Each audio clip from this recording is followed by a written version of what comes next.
Hello, everyone. This is a much debated topic, and since it is debated and there are different views from many scholars, theologians, and people I respect, I thought I'd give a few different perspectives on this. Now, I do have a perspective, but I am not going to give it because I do not want to lead the witness on this. This is something you really need to search for yourself because I do respect the views of other folks who may have a different perspective than myself.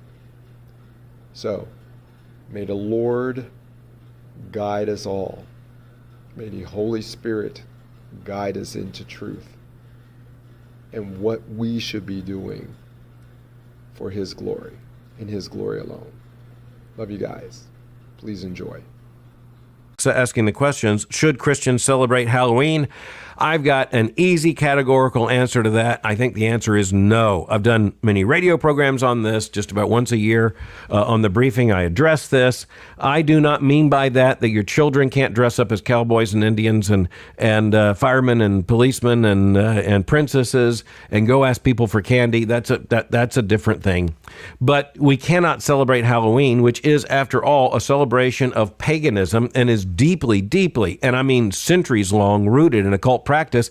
And by the way, it's showing up even in recent years more graphically. Halloween as a cultural celebration is being increasingly openly repaganized with fascination with the occult.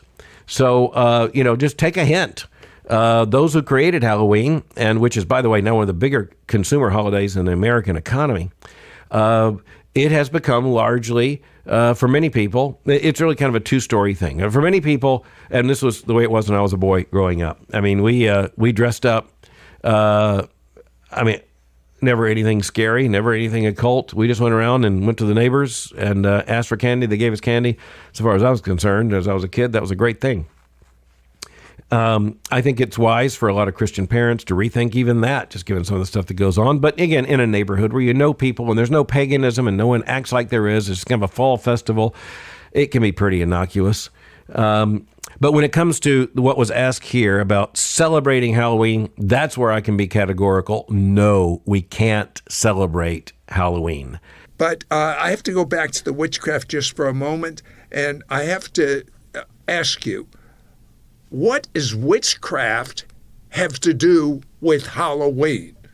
Halloween is just trick or treat, children having fun, costume parties, Christians and non-Christians alike celebrating. The Christians can say, we don't think anything about the bad things from Halloween. But let's start out for basics. What is Halloween?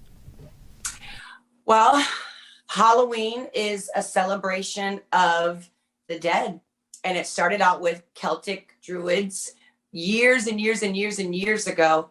This whole entire holiday or day was created to summons up the god of the dead, and they would basically call on the people who had passed on, who were in the graves, for their spirits to come and roam through the earth on this day, that they believed that there was a veil that was thin crossing over from summer into the next month. They believed that that veil was thin going into the next season. And so because the veil was thin between the spirit world and the earth world, that the two could collide. And so that's what they wanted. It was all steeped in witchcraft. It was all steeped in communicating with the dead. That's the original root and origin of this holiday. So much so that they believed that this happened, and they felt this happening, that they would disguise themselves in costumes so that these spirits that were roaming around the earth on this day, that they wouldn't try to take vengeance out on them as a human, that the spirits would see them dressed up as a ghost, and they would pass the human by and go to the next one. And so that's where we incorporate costumes and dressing up. That's why a lot of times when you see costumes, although you see nice angels and these things, but most of them are scary. They are horrific. They're ghouls and goblins and all the things that bring fear.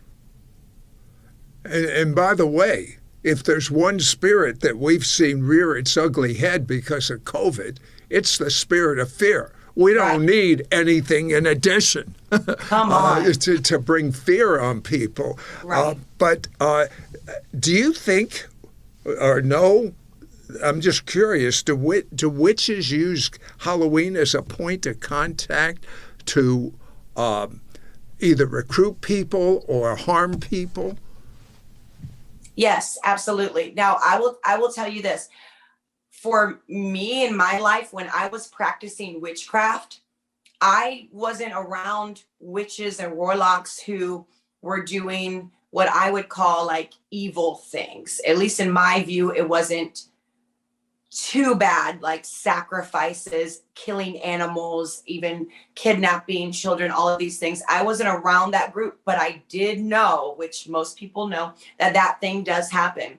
This is a day that witches and Satanists look forward to, like Christians look forward to Resurrection Sunday or Christmas or celebrating Jesus. This is a holiday that people are witches, Satanists, people that are doing sorcery and magic. They are on high alert.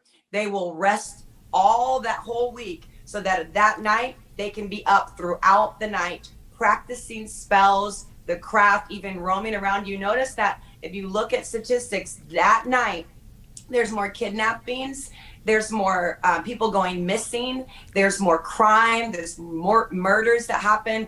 That night is like the devil's play night. And even the person that started the Satanic Church, he's passed on now, but he said he loves that Christians allow their children to participate and worship the devil at least one night of the year. What are your thoughts on Halloween? It's kind of one of those questions of, are you Christ against culture, Christ in culture, Christ over culture?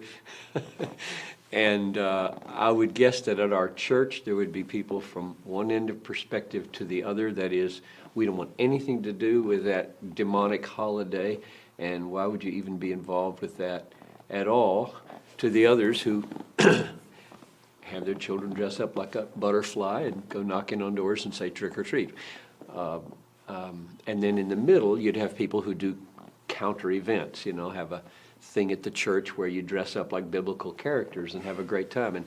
And I'm totally okay with the middle one and the first one, and sort of okay with the second one. I mean, yeah.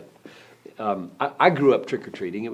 We were pretty serious trick or treaters. So I would hope that all Christians would think biblically and carefully about any holiday, any event, and how they might be salt and light in it.